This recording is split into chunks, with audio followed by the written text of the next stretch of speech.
नमस्कार, मैं स्नेहा आपकी होस्ट एक बार फिर से आपका स्वागत करती हूँ आपके अपने चैनल डर का घर में। आज जो मैं कहानी आपके लिए लेकर आई हूँ, ये कहानी है एक ऐसी बच्ची की जिसको हर चीज़ जानने में, हर चीज़ समझने में बहुत अच्छा लगता था। उस बच्ची का नाम था प्रिया। प्रिया बचपन से ही हर चीज़ों के लिए काफ़ी ज़्यादा क्यूरियोसिटी रखा करती थी। उसे हर चीज़ की गहराई तक जाने की बहुत आदत थी। प्रिया को पढ़ाई में भी काफ़ी इंटरेस्ट था। कुछ समय तक तो उसने पढ़ाई लिखाई की, लेकिन अचानक किसी बीमारी के वजह से उसके पिता के देहांत के बाद लगभग जब वो 5 क्लास में थी तब उसके पिता की मृत्यु हो गई। उसके बाद से उसके घर की माली हालत ऐसी नहीं थी जिसके वजह से वो अपनी पढ़ाई को आगे कंटिन्यू कर सके। ना चाहते हुए भी अचानक प्रिया की माँ के ऊपर सारी जिम्मेदारियां आ गई थीं। वो बहुत मजबूर थीं सारे काम करने के लिए। कुछ समय तक तो उन्होंने भी कोशिश की कि वो अपनी छोटी प्यारी बच्ची की मनपसंद की चीज़, उसकी पढ़ाई कंटिन्यू करा सकें, लेकिन इतना वो कर नहीं पाई। आखिरकार प्रिया की पढ़ाई छूट चुकी थी। प्रिया की पढ़ाई छूटने के बाद प्रिया का इंटरेस्ट कभी पढ़ाई से गया ही नहीं। प्रिया अपनी माँ के साथ काम करने के लिए, उनकी मदद करने के लिए, क्योंकि वो काफ़ी छोटी थी तो उसके लिए ज़्यादा काम कर पाना संभव नहीं था। इस वजह से प्रिया जितने काम कर पाती उतने कामों में अपनी माँ की मदद करने के लिए दिन भर अपनी माँ के साथ अलग अलग जगह पर घूमा करती थी और अपनी माँ की सहायता किया करती थी। उसी बीच जिन घरों में उसकी माँ बर्तन कूड़े कटके का काम किया करती थी, उन घरों में अगर उसे कभी कोई चीज़ मिल जाती, जैसे वहाँ के बच्चों की किताबें, न्यूज़पेपर या कोई और अलग चीज़, प्रिया उन चीज़ों को उठाकर पढ़ती रहती, कोशिश करती अपने नॉलेज को और बढ़ाने की। उसके इसी इंटरेस्ट को देखते हुए कई घरों से तो उसे उन घरों के बच्चों की पुरानी किताबें दे दी जाती कि ये लो बेटा, तुम इससे अपनी पढ़ाई करना। प्रिया उन चीज़ों को ऑलरेडी जानते हुए भी उन चीज़ों को बार बार पढ़ना, समझना, आगे की पढ़ाई करने की कोशिश करना, ये चीज़ें किया करती थी। उनके यहाँ खाना बनाने के लिए हमेशा चूल्हा जलाया जाता था। दिन भर अलग अलग घरों में भटक कर काम करने के वजह से उसकी माँ को वक्त नहीं मिलता था कि वो जाकर लकड़ियाँ चुनकर ला पाएं, और इसी वजह से वो काम खत्म करने के बाद अंधेरा होने पर या फिर कई बार रात में 9 बजे, 10 बजे, 11 बजे, जिस तरह से उनका जो काम खत्म होता उस तरह से वो या तो जंगलों में या फिर इधर उधर की छोटी मोटी झाड़ियों से अपने मुताबिक लकड़ियां चुनकर लाया करती थीं और उसको खाना बनाने में इस्तेमाल किया करती थीं। उस वक्त भी प्रिया हमेशा अपनी माँ के साथ ही हुआ करती थी और ऐसे ही एक दिन लकड़ियाँ चुनने के लिए उसकी माँ ने काफ़ी मेहनत की, लेकिन उन्हें आसपास कहीं भी लकड़ियाँ नहीं मिल रही थीं। आखिरकार उन्हें थक हार कर एक ऐसा डिसीज़न लेना पड़ा जिसने प्रिया की ज़िंदगी को पूरी तरह से बदल कर रख दिया। खाना तो बनाना ही था, लकड़ियों का इंतज़ाम नहीं था। उनके घर से थोड़ी दूरी पर एक शमशान घाट हुआ करता था और उसी शमशान घाट में प्रिया की माँ को अच्छे से पता था, चाहे बहुत ज़्यादा नहीं लेकिन थोड़ी बहुत लकड़ियाँ तो मिल ही जाएंगी, और उन्होंने ऐसा ही किया। रात के करीब 9:30 या 10 बज रहे होंगे। वो वहाँ पर लकड़ियाँ चुनने के लिए चुपचाप चली गईं। उनकी किस्मत उस दिन इतनी अच्छी थी कि उन्हें गेट पर भी कोई पहरेदार, वॉचमैन, सिक्योरिटी वाला कोई नहीं मिला।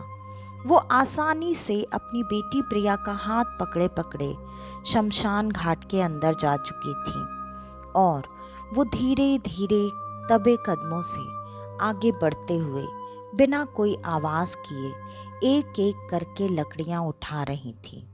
तभी प्रिया की नज़र शमशान के कोने में छोटी सी जल रही आग की तरफ गई।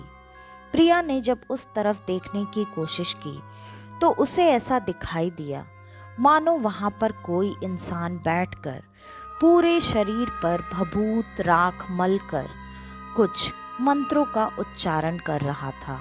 वो मंत्रों का उच्चारण करता जाता और लगातार हवन कुंड में जो उसने सामने अग्नि प्रज्वलित की थी उसमें कोई चीज उठाकर डालता जाता। वो जैसे जैसे वो चीज आग के अंदर डालता, आग की लपटें बहुत तेज तेज ऊंची ऊंची उठने लगती, जिसमें इतनी रोशनी होती कि बार बार प्रिया को उस इंसान का चेहरा ना चाहते हुए भी साफ साफ नजर आ रहा था। प्रिया काफी डर रही थी, लेकिन फिर भी उसके मंत्रों के उच्चारण से और उसकी ऐसी वेशभूषा देखकर प्रिया का ध्यान ना चाहते हुए भी बार बार उसकी तरफ जा रहा था। प्रिया बार बार उसी की तरफ देख रही थी। तब तक प्रिया के माँ ने लकड़ियाँ चुनने का काम कर लिया। उनके ज़रूरत भर की लकड़ी उनको मिल चुकी थी। उन्होंने तुरंत प्रिया का हाथ पकड़ा और बिना कुछ पूछे बोले चुपचाप अपनी बेटी को लेकर वहाँ से अपने घर के लिए निकल चुकी थी। वहाँ पर जाने के बाद प्रिया आज काफ़ी गुमसुम थी। प्रिया के दिमाग में अभी भी उसी इंसान का चेहरा लगातार घूम रहा था।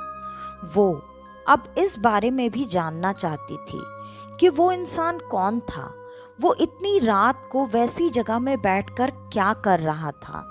जबकि कहा जाता है नॉर्मली इतने छोटे बच्चे को इन चीज़ों की समझ तो बिल्कुल नहीं होती और ना ही इन चीज़ों को जानने में उनको कोई इंटरेस्ट होता है। लेकिन प्रिया शायद सबसे अलग थी, या फिर प्रिया की किस्मत कुछ और थी। इसी वजह से प्रिया का इंटरेस्ट उन चीज़ों में इतना ज़्यादा था शायद। प्रिया की माँ ने जब प्रिया को गुमसुम देखा तब उन्होंने प्रिया से बात करने की कोशिश की। उन्होंने कहा, प्रिया बेटा क्या बात है, आज आप इतनी चुपचाप क्यों हो? प्रिया ने कुछ भी नहीं कहा। उसका रिएक्शन उस समय ऐसा था जैसे उसने अपनी माँ की बात सुनी ही ना हो। प्रिया चुपचाप अभी भी वैसे ही किसी चीज़ को एक टक सी देखती हुई अपने ही ख्यालों में खोई हुई थी और ऐसा करते देखकर उसकी माँ ने दोबारा प्रिया को आवाज़ लगाई और कहा, प्रिया प्रिया बेटा क्या हो गया आपको, क्या सोच रहे हो आप, कहाँ ध्यान है आपका?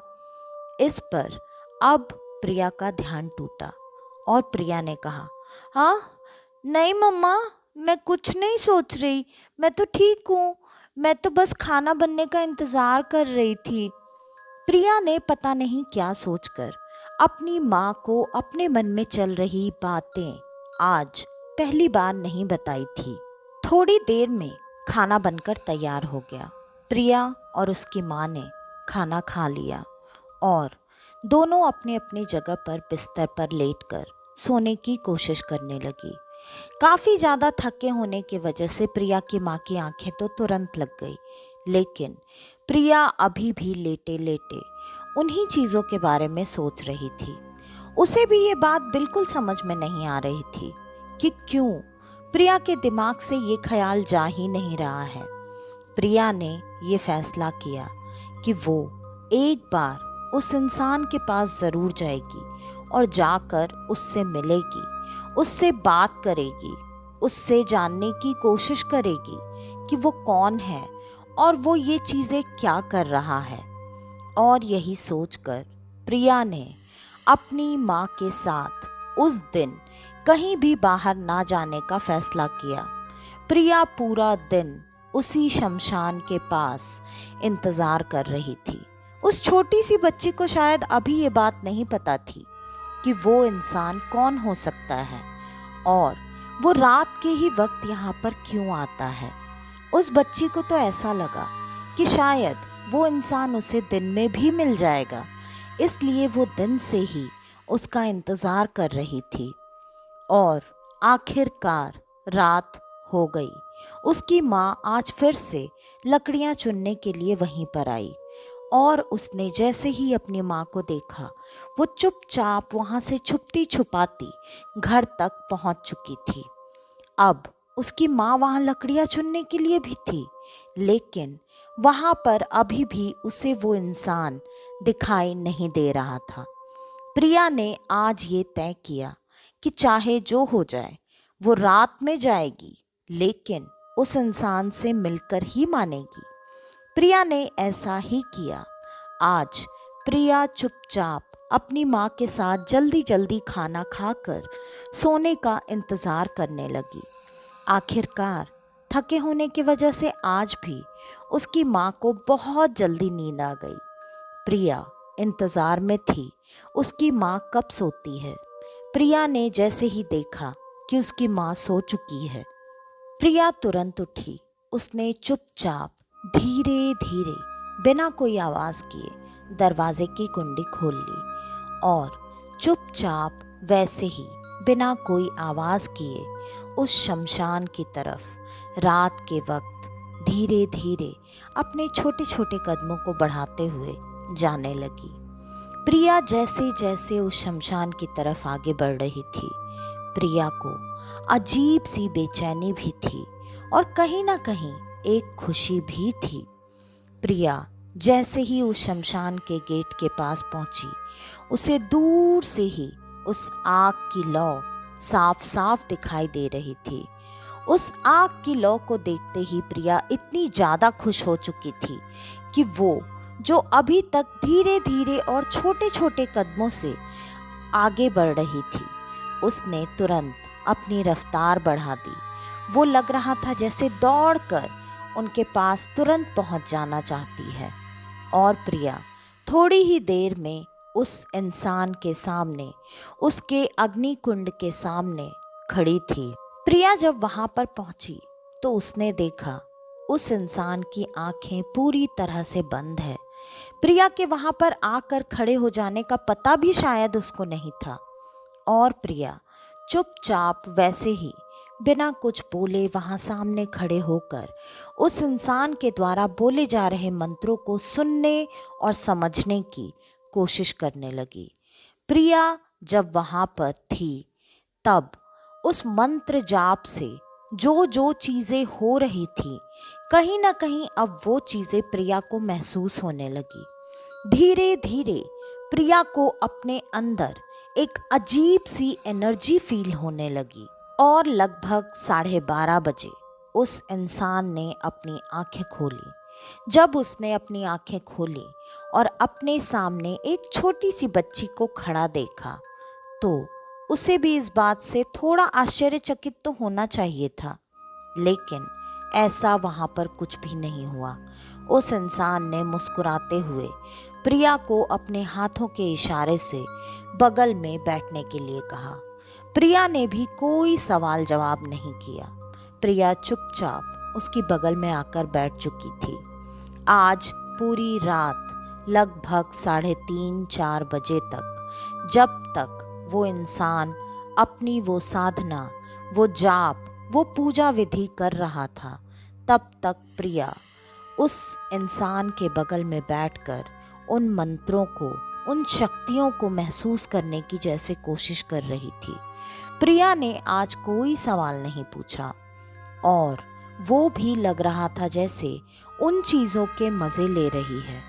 प्रिया इतनी छोटी सी बच्ची, पूरी रात उसे नींद का एहसास भी नहीं हुआ और जैसे ही साधना समाप्त हुई वो आदमी उठकर वहाँ से जाने लगा और प्रिया भी बिना कुछ बोले, बिना कुछ कहे, जैसे सब समझ चुकी थी, वो भी उस इंसान के उठ कर जाते ही वहाँ से चुपचाप उठकर अपने घर पर आ चुकी थी।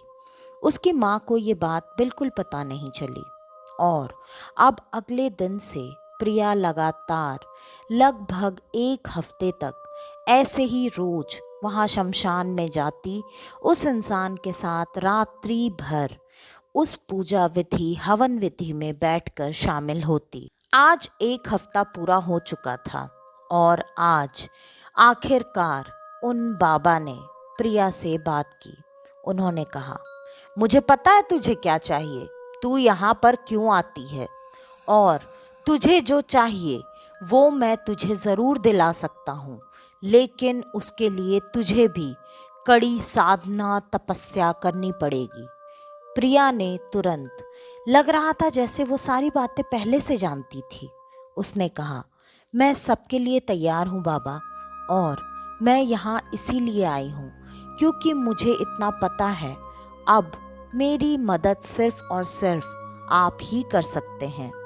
प्रिया को क्या चाहिए था, ये बात जैसे उन बाबा जी को पहले से पता थी और बाबा जी उससे क्या चाहते थे ये बात शायद प्रिया को पता थी। दोनों ने अगले ही दिन से एक दूसरे को गुरु और शिष्य के रूप में धारण कर लिया। अब प्रिया की ये अलग से शिक्षा शुरू हो चुकी थी। प्रिया भी इस शिक्षा को अपनी पढ़ाई से भी ज़्यादा महत्वता देते हुए पूरे मन लगाकर उन चीज़ों को सीखना और ज़्यादा गहराई से जानना शुरू कर चुकी थी। लगभग 3 साल के अंदर ही आप ऐसा कह सकते हैं कि प्रिया इन चीज़ों में इतनी ज़्यादा जानकारी हासिल कर चुकी थी कि उसके गुरु को भी अब प्रिया की शक्तियों पर गर्व होने लगा था। प्रिया ने धीरे धीरे सबसे पहले अपने घर की माली हालत को सुधारना शुरू किया। उसके घर की माली हालत भी धीरे धीरे सुधरने लगी और 2 साल ऐसे और निकल गए। 2 साल निकलते निकलते प्रिया अब हर चीज़ों में इतनी ज़्यादा ज्ञाता हो चुकी थी कि प्रिया अपनी सिर्फ नज़रों से देखकर किसी से कोई भी काम करवाना, कोई भी बात मनवाना उसके लिए ये बाएं हाथ का खेल था। प्रिया अब इन चीज़ों का आनंद लेने लगी थी। प्रिया को इन शक्तियों के इस्तेमाल में बहुत मज़ा आने लगा था। धीरे धीरे वो अपने गुरु से अभी भी शिक्षा अर्जित करती जा रही थी। प्रिया की कुछ कुछ चीज़ें अब मोहल्ले वालों के नज़र में आने लगी। मोहल्ले वालों के नज़र में आने की वजह से लोगों ने अब धीरे धीरे बातें बनाना शुरू कर दिया और कभी कोई लोग छुपे दबे आवाज़ में बात करते, कुछ लोग सामने से बात करते। लेकिन जितनी बार भी जिन लोगों ने हिम्मत की सामने से कुछ बोलने की, बात करने की, हमेशा उनके साथ कोई ना कोई ऐसा बड़ा हादसा हो ही जाता था जिसके वजह से मोहल्ले वालों का अब विश्वास बढ़ता जा रहा था कि प्रिया कोई सामान्य लड़की तो नहीं है। और कहीं ना कहीं अब इन चीज़ों की भनक उसकी माँ को भी लगने लगी थी और उसकी माँ ने उससे इस बारे में बात करने का तय किया। आखिरकार उन्होंने जब प्रिया से इस बारे में बात करने की कोशिश की, पहले तो प्रिया ने साफ साफ इनकार करना चाहिए था, लेकिन प्रिया ने ऐसा कुछ नहीं कहा। जैसे ही उसकी माँ ने उससे इस बारे में बात करने की कोशिश की, प्रिया ने तुरंत शुरुआत से लेकर अभी तक की सारी बातें सिलसिलेवार तरीके से अपनी माँ को बता दी और कहा, मैं इन शक्तियों से अब दूर नहीं हो सकती। आपको पता है हमारे घर की जो हालत सुधरी है वो भी इन शक्तियों के मदद से ही हुआ है। तो अगर अब आप मुझसे कहें कि मैं या तो इन शक्तियों के साथ रह सकती हूँ या आपके साथ, तो मैं सिर्फ और सिर्फ इन शक्तियों को ही चुनूंगी। मैं इनका साथ कभी नहीं छोड़ सकती, क्योंकि इन्होंने मेरा साथ हर उस जगह पे तब दिया है जब मेरे साथ कोई नहीं था। उसकी माँ को ये सारी बातें सुनकर काफ़ी बुरा लगा। उन्हें काफ़ी बड़ा सदमा भी पहुंचा, जिसके वजह से अचानक से उसकी माँ की तबीयत बहुत ज़्यादा खराब हो गई। और आज प्रिया अपनी माँ को ठीक करना चाहती थी। प्रिया, उसके लिए ये कोई बहुत बड़ी बात नहीं थी, लेकिन पता नहीं क्यों प्रिया इस चीज़ के लिए अपने गुरु के पास पहुंची और उसने कहा, गुरुजी, मेरी माँ की तबीयत अचानक से बहुत ज़्यादा ख़राब हो चुकी है और मैं नहीं चाहती कि उन्हें कुछ हो। वैसे भी उनके अलावा मेरी ज़िंदगी में और कोई कहने के लिए अपना है नहीं, तो आप मेरी मदद कीजिए, आप उनको ठीक कर दीजिए। इस पर गुरुदेव ठहाके लगाकर हंसने लगे। उन्होंने कहा, क्यों डर गई? मैंने तो तुझसे पहले ही कहा था, ये शक्तियाँ तुझे कुछ देंगी तो तुझसे कुछ लेंगी भी। अब वक्त है तेरे इन शक्तियों को कुछ देने का। इन शक्तियों से तूने बहुत कुछ लिया है, तो अब तेरी बारी है। तू पीछे कैसे हट सकती है? कहीं ना कहीं ये बात प्रिया शायद समझ रही थी, इसलिए प्रिया ने अपने माँ को पहले ठीक करने की कोशिश नहीं की। प्रिया ने अपने गुरु के सामने हाथ जोड़कर कहा, गुरुजी, आपको कोई और चीज़ चाहिए तो आप वो ले लीजिए, लेकिन मेरी माँ को मुझसे मत छीनिए। इस पर गुरुजी ने कहा, तू ही तो कह रही है तेरे पास अपना बोलने के लिए उनके अलावा और कोई नहीं है, तो और क्या देगी तू? तू दे ही क्या सकती है? इस पर प्रिया के पास सच में कोई जवाब नहीं था। प्रिया जैसे अब कुछ बोलने के लायक ही नहीं बची, इसलिए वो वापस अपने घर की तरफ गई ही नहीं। वो वहीं अपने गुरुजी के साथ वहीं बैठकर कोई पूजा करने लगी और उस पूजा के खत्म होते ही उस हवन कुंड में, उस अग्नि कुंड में एक छोटा सा धमाका हुआ, जिससे थोड़ी बहुत आग, राख, लकड़ियाँ, चिंगारियाँ चारों तरफ फैल गईं और वो दोनों उन्हीं के बीच में बैठकर अभी भी मंत्रोच्चारण किए जा रहे थे। ये धमाका, ये जो भी चीज़ थी, उससे प्रिया को ये बात समझ में आ गई कि जो होना था वो अब हो चुका है। प्रिया के लिए अब उसके घर वापस जाने का कोई मतलब नहीं था। प्रिया ने हाथ जोड़ते हुए उनसे कहा, गुरुजी, आप अब आज से मुझे अपने साथ ही रख लीजिए। मैं आपके साथ ही रहना चाहती हूँ। मुझे उस घर में दोबारा नहीं जाना। इस पर गुरुजी ने कहा, तेरा वो वक्त अभी नहीं आया है। तू जाकर वहीं पर रह और तुझे कुछ कुछ कार्य और करने पड़ेंगे। तुझे इससे बड़ी बड़ी सिद्धियां अभी प्राप्त होनी हैं, लेकिन उन सिद्धियों के लिए तेरा वहाँ उस जगह पर रहना बहुत ज़रूरी है। गुरुजी की इस बात का मतलब अभी तक वो नहीं समझी थी। गुरुजी ने उसे जैसा आदेश दिया उसने वैसा ही किया। वो अपने घर वापस जा चुकी थी। प्रिया सब कुछ जानती थी, लेकिन प्रिया के लिए ये तब भी एक बहुत बड़ा दुख था, आज अपनी माँ को भी खो देना। प्रिया अब खुद को काफ़ी कमज़ोर, अकेला महसूस कर रही थी, जबकि अभी तक की जो प्रिया थी उसे तो ऐसी बातें महसूस नहीं होती थी। वो तो इन शक्तियों को हर तरह से आजमाती थी, खुश होती थी। इन शक्तियों को महसूस करके उसे अच्छा लगता था। फिर आज ऐसा क्या हो गया था? प्रिया अपनी माँ के जाने के बाद घर के अंदर शायद रहने में अच्छा महसूस नहीं कर रही थी, इसलिए वो वहीं दरवाजे पर अपने चौखट पर चुपचाप उदास सी बैठी हुई थी।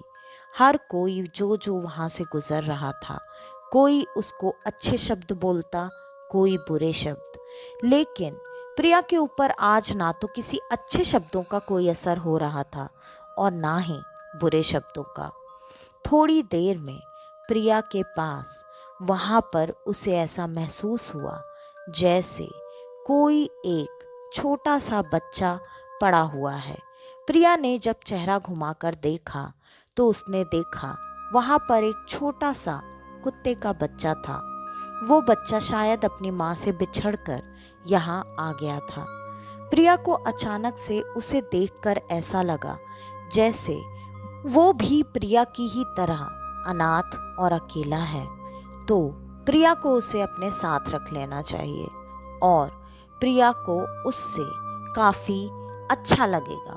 इस वजह से प्रिया ने उसे सहारा दिया और शायद उसने प्रिया थोड़े दिन तक काफ़ी नॉर्मल होने की कोशिश कर रही थी। इस वजह से ही शायद वो कुछ दिनों से शमशान, उस पूजा साधना, अपने गुरुजी किसी के भी पास नहीं जा रही थी। अचानक आज रात को उसका कुत्ता, छोटा सा वो पिल्ला जो कि उसके साथ था, वो भौंकने लगा। तभी अचानक प्रिया की आँख खुली और उसको सुनाई दिया कोई उसके दरवाजे पर खड़ा होकर धीरे धीरे उसके दरवाजे पर दस्तक दे रहा है। प्रिया ने उठकर दरवाज़ा खोला। दरवाज़ा खोलते ही सामने उसके गुरु थे। उसने जैसे ही अपने गुरुजी को देखा, प्रिया को थोड़ा सा आश्चर्य हुआ और उसने तुरंत गुरुजी को अंदर बुलाने की कोशिश की, लेकिन उसके गुरुजी अंदर नहीं आए। उन्होंने प्रिया को बाहर निकलने का इशारा किया। प्रिया भी चुपचाप घर के बाहर आकर खड़ी हो गई और उन्होंने प्रिया से कोई सवाल जवाब नहीं किया, बस उसके सर पर हाथ रखा और कहा, अपनी शिक्षा पूर्ण करो, और वो वहाँ से चले गए। उनके इतना कहते ही लगा जैसे प्रिया सब कुछ समझ गई। जैसे जैसे वो शमशान की तरफ आगे बढ़ते जा रहे थे, प्रिया भी धीरे धीरे उनके पीछे पीछे चलती जा रही थी और थोड़ी ही देर में वो दोनों शमशान में पहुंच चुके थे। शमशान में पहुंचने के बाद आज गुरुजी उसको कुछ अलग मंत्रों का उच्चारण करना सिखा रहे थे और ये मंत्र जैसे जैसे प्रिया बोलती जाती, उसको अपने हर एक अंग में एक अजीब सी शक्ति का प्रवाह महसूस हो रहा था। और आज जैसे जैसे प्रिया उन मंत्रों का उच्चारण कर रही थी, उसे अजीब अजीब से दृश्य अपने आँखों के सामने नजर आ रहे थे। प्रिया को धीरे धीरे कुछ ऐसी बातें पता चलने लगी, कुछ ऐसा महसूस होने लगा जो कि प्रिया की समझ से परे था। लेकिन प्रिया ने उस पूजा, उस विधि को बीच में नहीं रोका और बीच में ना रोकते हुए सारी विधि पूर्ण की। आखिरकार अब पूजा संपूर्ण होने ही वाली थी। आज अमावस्या की रात थी और आज की रात काफ़ी शक्तिशाली कही जाती है। गुरुजी ने उसकी तरफ कुछ कपड़े आगे किए और वो कपड़े आगे करते हुए उन्होंने उसे इशारा किया। प्रिया भी जैसे बिना कुछ बोले हमेशा अपने गुरु की बात समझती थी, आज्ञा माना करती थी, वही चीज़ उसने अभी भी की। उसे ये बात अच्छे से पता थी कि उसके गुरु उससे क्या कह रहे हैं। वो तुरंत जाकर अपने कपड़े बदल कर आ चुकी थी और गुरुजी ने उसे आंखें बंद करके ध्यान लगाने के लिए बिठा दिया। थोड़ी ही देर में कुछ अजीब सी आवाज़ आई। चारों तरफ खून के छींटे फैल चुके थे। गुरुजी के चेहरे पर, उनके शरीर पर, भस्म लगाए हुए शरीर पर वो खून के छींटे साफ साफ समझ में आ रहे थे। वो खून के छींटे किसी और के नहीं, प्रिया के ही थे। ये वो गुरु थे जिन्होंने खास करके प्रिया को अपना शिष्य बनाया था, क्योंकि प्रिया एक ऐसे अलग नक्षत्र में पैदा हुई लड़की थी जिसकी शक्तियाँ पहले बढ़ानी थी और उसके बाद प्रिया की बलि देकर ये गुरुजी सबसे ज़्यादा शक्तिशाली होने वाले थे। इन्हीं चीज़ों के वजह से उन्होंने शुरुआत में ही प्रिया के पिता को बीमार करके पहले उनके प्राण छीने, उसके बाद उनके परिवार को इस तरीके से मजबूर किया ताकि आखिरकार प्रिया उन तक अपने आप शमशान के माध्यम से पहुंचे। सारी चीजें ये गुरुजी की ही की हुई थी। प्रिया उस वक्त जब ध्यान लगाकर उन मंत्रों का उच्चारण कर रही थी, प्रिया को भी सारी चीजें साफ साफ दिखाई दे रही थी। प्रिया को मरने से पहले सारी सच्चाई बिना कुछ बताए ही पता चल चुकी थी और शायद कहीं ना कहीं प्रिया उन चीज़ों के लिए तैयार थी। इस वजह से गुरुजी ने आखिरकार प्रिया की बलि दे दी और खुद की शक्तियों को और ज़्यादा बढ़ा लिया। तांत्रिक साधनाओं में कुछ कुछ साधनाएं ऐसी होती हैं जिन साधनाओं में कुछ खास समय, नक्षत्र और कुंडली के जन्मे हुए लोगों का खास महत्व होता है। कहा जाता है कि कुछ क्रियाओं के बाद या फिर कुछ प्रोसेस को फॉलो करने के बाद अगर उनकी बलि, उनकी आहुति दी जाती है तो जो ये कार्य कर रहा है उसकी शक्तियों में 10 गुना, 100 गुना, 1000 गुना जिस तरह की बलि, जिस तरह का पूजा, उस तरह की वृद्धि होती है। ये बात कितनी सच है, कितनी झूठ, ये हम नहीं बता सकते। मैं सिर्फ इतना जानती हूँ और इतना ही मानती हूँ, काली शक्तियाँ, बुरी शक्तियाँ कभी किसी के लिए कुछ भी अच्छा नहीं कर सकती। हमेशा सिर्फ और सिर्फ अपने भगवान पर विश्वास रखिए, श्रद्धा रखिए। लोगों का विश्वास और श्रद्धा कभी कभी डगमगा इसलिए जाता है क्योंकि आज के ज़माने में लोगों को हर चीज़ बहुत तेज़ी से चाहिए और ये तेज़ी वाली चीज़ें इन चीज़ों में नहीं होती। भगवान तो वैसे भी हमेशा सब्र की ही परीक्षा लेते हैं, लेकिन जब उसका फल देते हैं तो वो हमारे लिए इतना होता है जितना शायद आपकी ज़रूरत से भी ज़्यादा हो। इसलिए हमेशा सिर्फ और सिर्फ भगवान पर भरोसा रखें। तो आज की ये कहानी यहीं पर ख़त्म होती है। आपको हमारी आज की ये कहानी कैसी लगी हमें कमेंट करके ज़रूर बताइएगा। और अगर आपको हमारी ये कहानियाँ पसंद आती हैं तो ज़्यादा से ज़्यादा हमारी इन कहानियों को शेयर करें। अगर आप हमारे इस चैनल पर आज पहली बार आए हैं तो हमारे इस चैनल को लाइक, शेयर और सब्सक्राइब करना बिल्कुल ना भूलें, क्योंकि आप सबके एक लाइक, एक कमेंट से मुझे बहुत बहुत बहुत खुशी मिलती है और मैं खुद पर्सनली आप सबके कमेंट्स पढ़कर उनका रिप्लाई करती हूँ। ये मेरे लिए बहुत इम्पॉर्टेंट है। थैंक यू सो मच मेरे सारे दोस्तों को जो हमेशा मुझे सपोर्ट करते हैं। आप सब से भी मेरी यही उम्मीद है कि आप सब भी मुझे हमेशा ऐसे ही सपोर्ट करते रहेंगे। और अगर आपके पास आपकी ऐसी कोई कहानी है जो आप हमारे साथ शेयर करना चाहते हैं तो डिस्क्रिप्शन में दिए ईमेल आईडी या इंस्टा आईडी पर आप हमें आपकी वो कहानी भेज सकते हैं। तो आज के लिए बस इतना ही। मैं स्नेहा, आपकी होस्ट, आज के लिए लेती हूँ अलविदा। वापस से आपसे मिलने आऊँगी और आप सबको लेकर जाऊँगी कुछ जाने अनजाने किस्से कहानियों के सफ़र पर, आपका अपना डर का घर में। तो तब तक के लिए नमस्कार।